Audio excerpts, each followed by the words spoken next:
Good afternoon, everyone, and thank you for joining us here at the Arizona Commerce Authority to welcome a very special guest, Robert O'Brien, National Security Advisor to President Donald J. Trump. Mr. O'Brien, welcome to Arizona. We're honored and delighted to have you here today. Thank you for taking the time to share an important message with us and for the ongoing work of the administration to keep America and our allies safe and secure. We look forward to hearing from you in just a few minutes. This COVID-19 pandemic has once again underscored the deep ties between national security, our national manufacturing supply chain, and public health and safety. In times of crisis, Americans want to know that we have the resources and the means to overcome any challenge and defeat any foe. I know we do.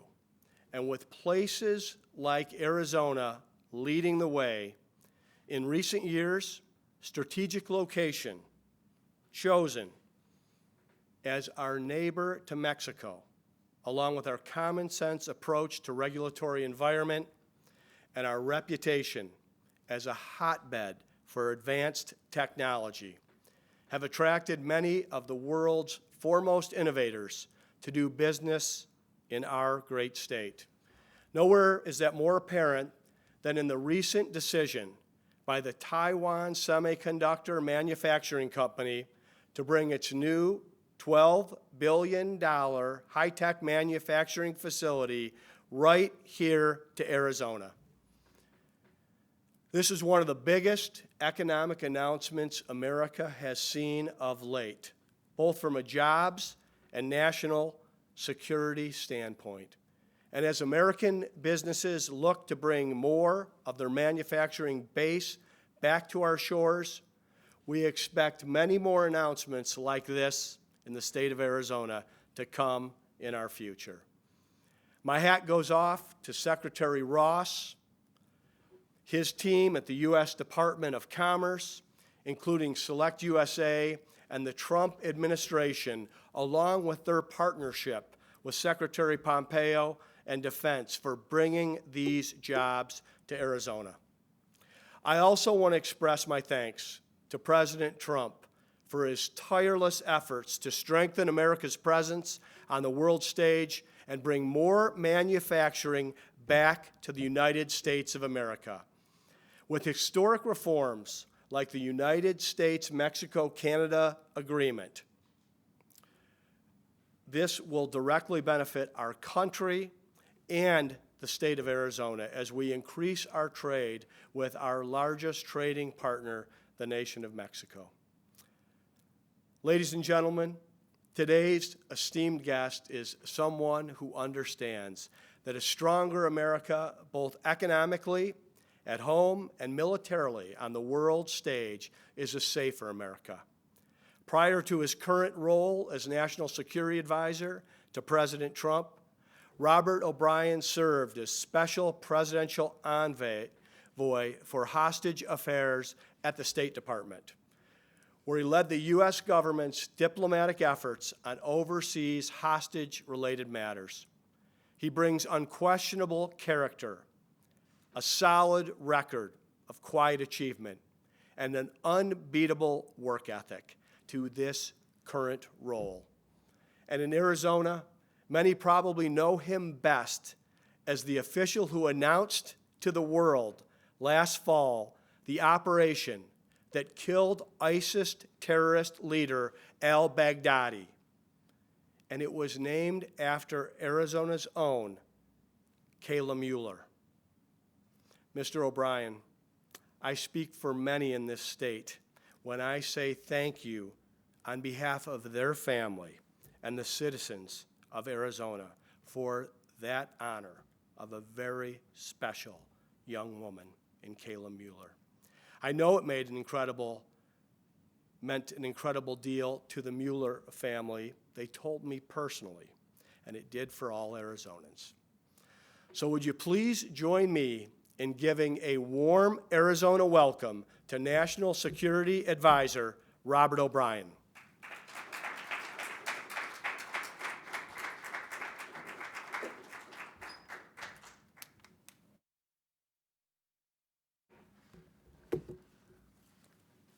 Well, thank you, Governor. It was an extraordinarily kind introduction, and thinking of Kayla and her parents, we had them at the State of the Union. It was a very special occasion for the President and for all of us as Americans. And what happened to Kayla should never happen to anyone, especially an American. So thank you for remembering her today and for the support you've given her family. And they're great Americans. So. It's great to be here in Phoenix. Congratulations on the TSMC factory that's coming to Arizona. I can tell you there are 49 other governors that are a little jealous of Governor Ducey at this point. What a tremendous accomplishment for your administration, and it's great for our national security to bring our supply chain home, especially when we're dealing with critical technology, computer chips, dual-use chips. They're not only important to our civilian world, the phones we use, the computers we use, the dishwashers and refrigerators we use, but also to our military. And you've also got some great aerospace companies who are doing work in Arizona. They're going to benefit from having their suppliers so close to them. So congratulations. That's great for the people of Arizona. Wonderful to be here at the Arizona Commerce Authority, and congratulations to you as well for the excellent support you gave the governor and his administration in not only bringing the Taiwanese here, but I know many other manufacturing companies that are returning to America are coming to Arizona. Great weather, sunshine, and it's wonderful again to be back here on the West Coast. And I think other folks around the world are coming to Arizona and coming to the American West and seeing that there's a whole part of this country beyond Washington, D.C. and New York and some of our bigger cities. And I think that as manufacturing returns to this country, it's going to be, Arizona's going to be at the top of their list. So again, congratulations, Governor. So I bring you greetings from the 45th President of the United States, Donald J. Trump. I know he was here yesterday, and so it's a privilege for me to follow in his wake. And I think there's some other good news that you'll be having the Vice President of the United States, Mike Pence, my close friend whose office is down the hall, will be here next week. And I appreciate the kind invitation to come discuss an issue of critical importance to American national security with you, Governor, and with your colleagues here in Arizona. The challenge of the Chinese Communist Party and the rise of the Chinese Communist Party and the threat that it poses to the United States and our allies is of critical importance to us right now. My remarks today are the first in a series of several speeches that will be given by senior administration officials over the coming month on this matter. You'll soon hear from Secretary Pompeo. You'll hear from Attorney General Barr and from FBI Director Chris Wray on the subject. America under President Trump's leadership has finally awoken to the threat of the Chinese Communist Party's actions and the threat that they pose to our very way of life. Now, for decades, the conventional wisdom in both U.S. political parties, the business community, academia, the media, has held that it was only a matter of time before China would become more liberal, first economically and then politically. The more we opened our markets to China, the thinking went. The more we invested capital in China, the more we trained PRC, bureaucrats, scientists, engineers, and even military officers, the more China would become like us. It was under this premise that we welcomed China into the World Trade Organization in 2001 with vast concessions and trade privileges. We downplayed China's gross human rights abuses, including Tiananmen Square. We turned a blind eye to China's widespread technology theft that eviscerated entire sectors of the American economy.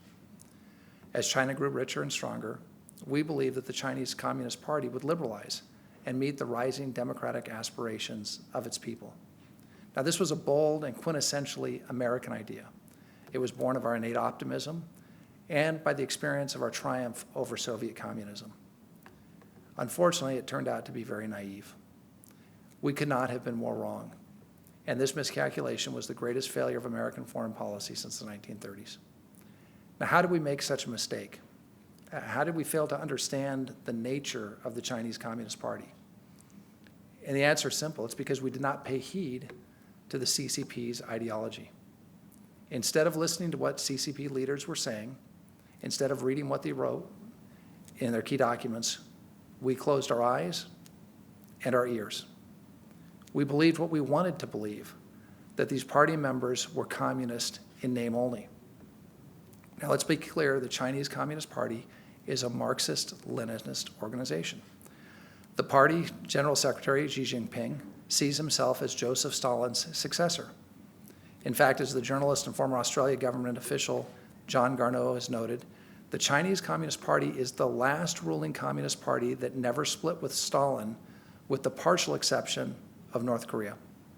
Yes, Stalin, the man whose brutal dictatorship and disastrous policies killed roughly 20 million Russians and others through famine, forced collectivization, execution, and labor camps. As interpreted by Lenin, Stalin, Mao, communism is a totalitarian ideology. Under communism, individuals are merely a means to be used towards the achievement of the ends of the collective nation state. Thus, individuals can be easily sacrificed for the nation state's goals. Individuals do not have inherent value under Marxism-Leninism. They exist to serve the state. The state does not exist to serve them. Now, these ideas sound remote and outdated to us as we speak them.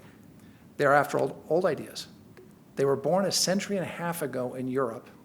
They were implemented a century ago in Russia, and then they were discarded 30 years ago as the most costly failed political experiment in history.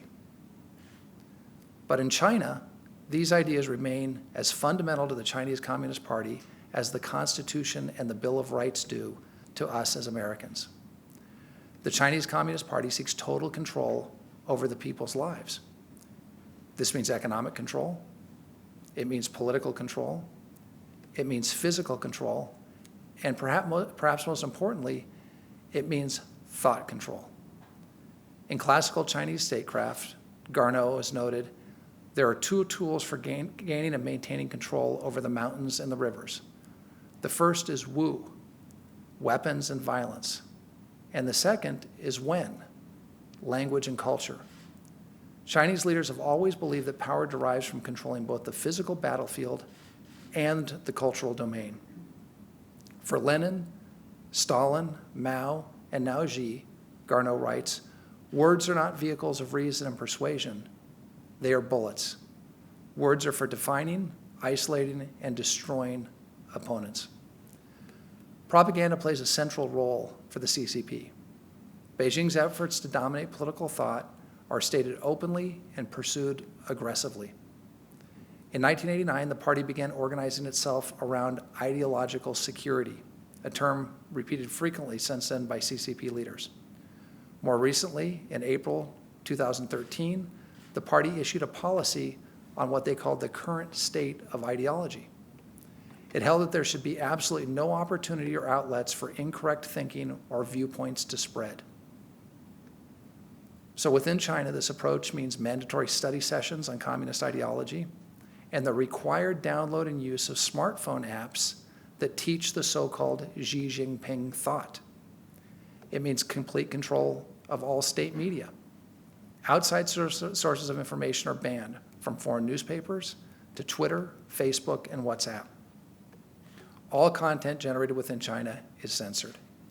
It means jailing everyone from citizen bloggers to reporters to lawyers to activists and religious believers expressing any views contrary to the party line.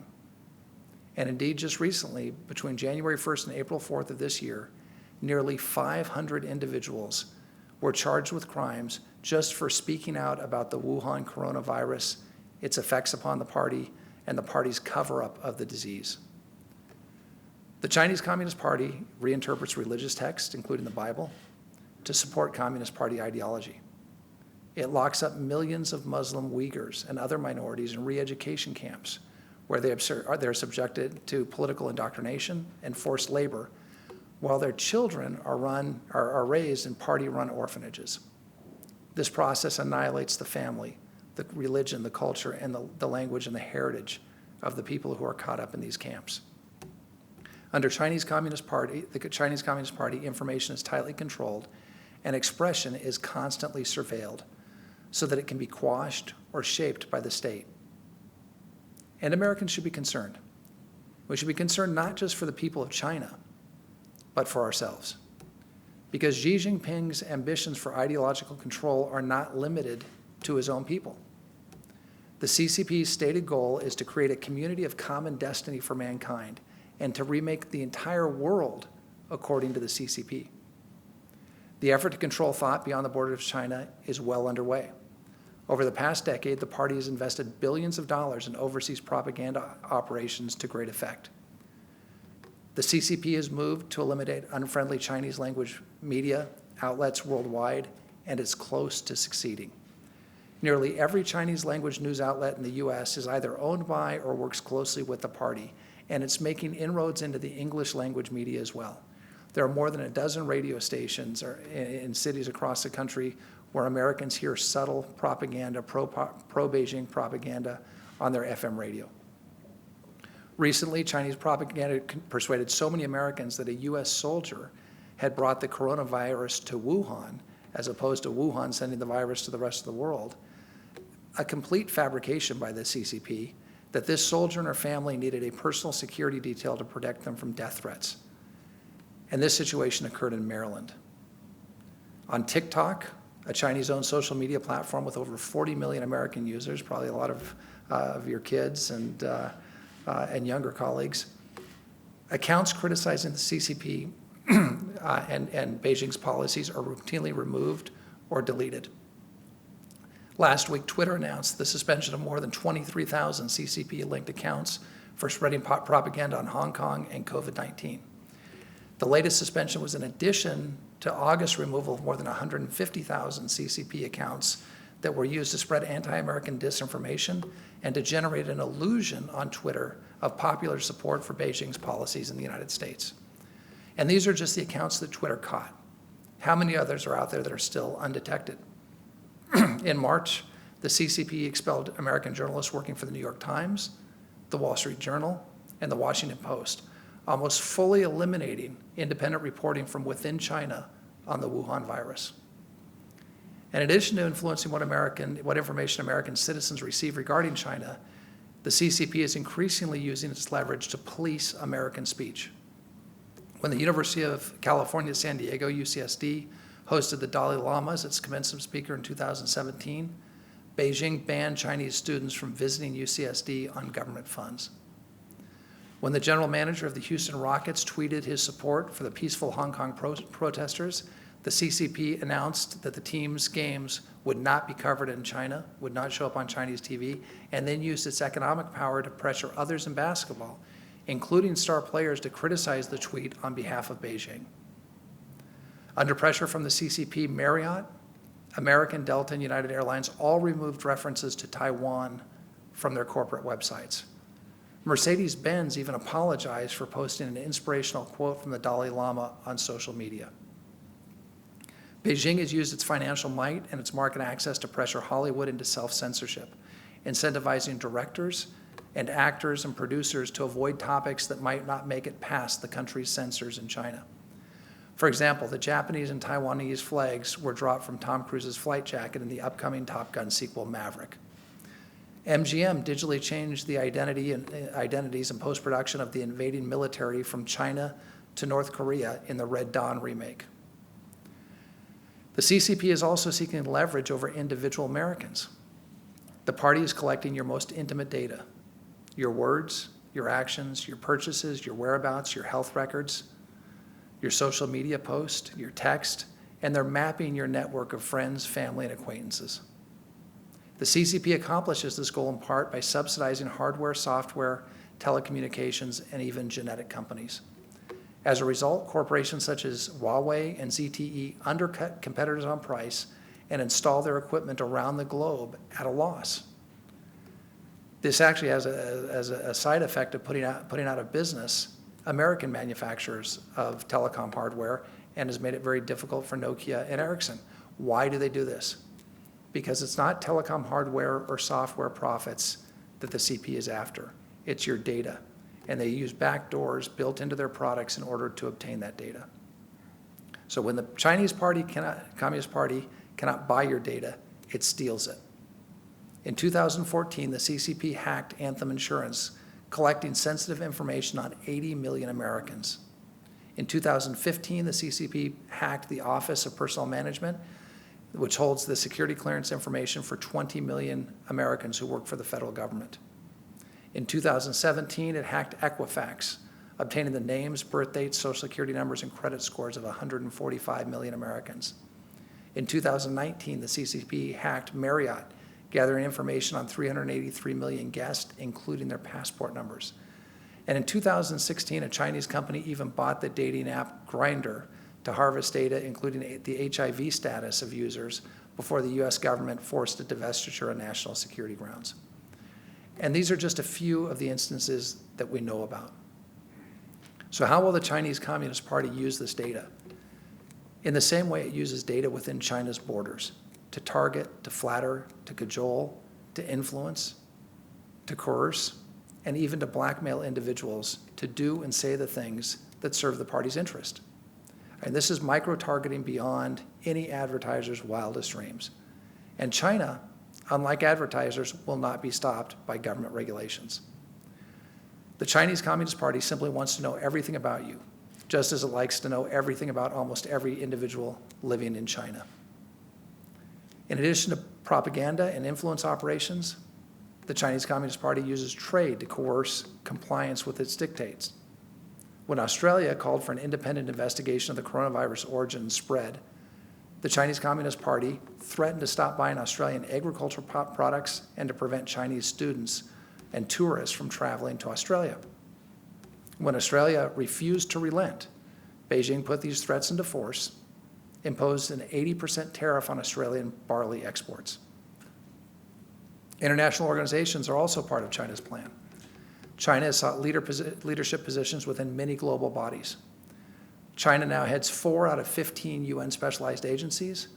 That's more than the U.S., UK, France, and Russia, the other members of the Permanent Five of the Security Council combined.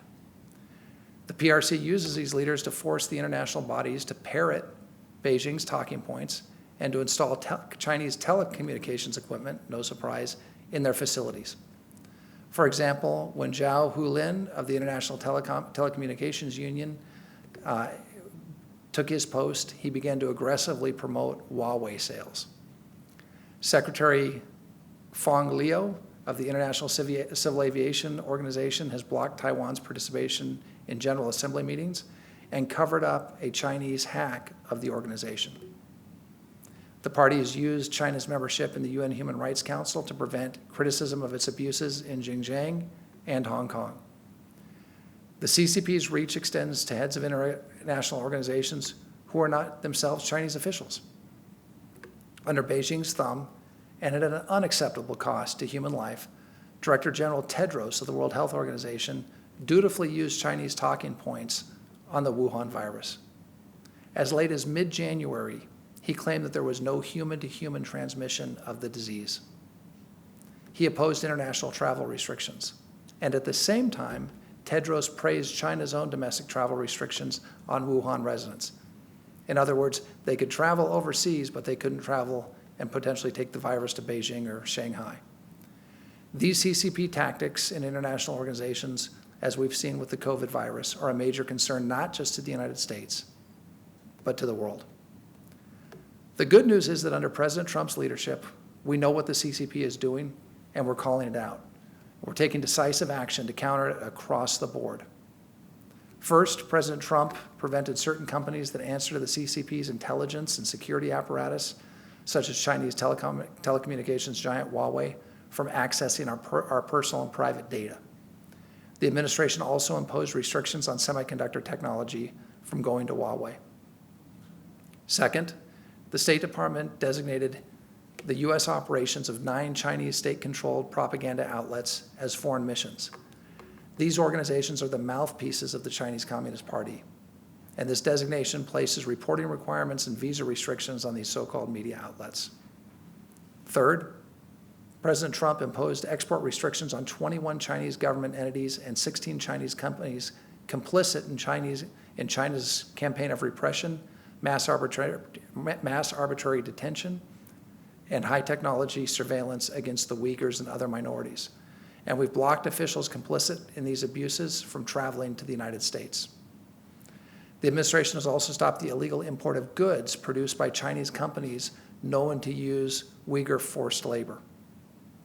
Fourth, President Trump left the United Nations Human Rights Council to protest its co-optation by China.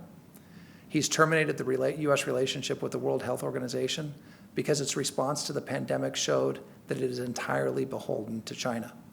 Instead of funding the corrupt WHO in Geneva with over $400 million per year, the United States and our generous taxpayers will now send that money directly to where it is needed most: frontline healthcare workers serving in developing countries around the world. Fifth, President Trump limited the People's Liberation Army's ability to use student visa programs to place its officers and employees in our colleges and universities to steal U.S. technology, intellectual property, and information.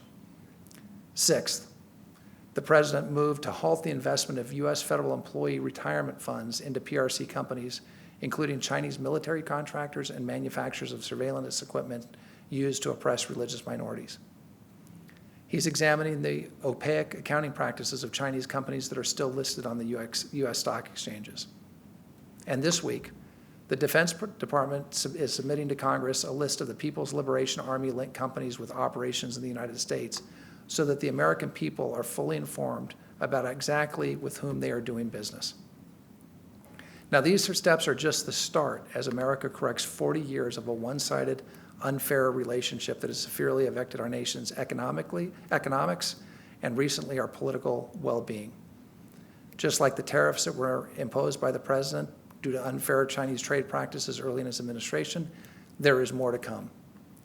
President Trump understands that lasting peace comes through strength. We are the strongest nation on earth, and we will not bend to the CCP. As the foregoing actions demonstrate, the Trump administration is countering CCP malign activity. The Trump administration will speak out and reveal what the Chinese Communist Party believes and what it is planning, not just for China and Hong Kong and Taiwan, but for the entire world. Together with our allies and partners, we will resist the Chinese Communist Party's efforts to manipulate our people and our governments, damage our economies, and undermine our sovereignty. The days of American passivity and naivete regarding the People's Republic of China are over. We will stay true to our principles, especially freedom of speech, which stand in stark contrast to the Marxist-Leninist ideology embraced by the CCP. Under President Trump's leadership, we will encourage diversity of thought, resist efforts to police speech or encourage self-censorship, protect Americans' personal data, and above all, continue to proclaim that all women and men are entitled by right of God to liberty, life, and the pursuit of happiness. Now, as I close, let me make it clear. We have deep respect and admiration for the Chinese people. The United States has a long history of friendship with the Chinese nation. But the Chinese Communist Party does not equal China or her people. To the Chinese Communist Party, I say, as the recent Phase 1 trade deal has shown, it is possible for our governments to have a productive relationship. And we want good relationships with China, but we do not want those relations on the terms that are currently on offer from Beijing. As Americans, I'm certain that we will rise to successfully meet the challenge presented by the Chinese Communist Party, just as we have responded to all the great crises over our history. President Trump is leading the way. And like President Trump, I believe that our best days as a country remain ahead of us. Again, thank you for joining me here today. It's a privilege to be here in Phoenix, Arizona. May God bless you. May God bless America. And thank you again very much for your time. Thank you, Governor.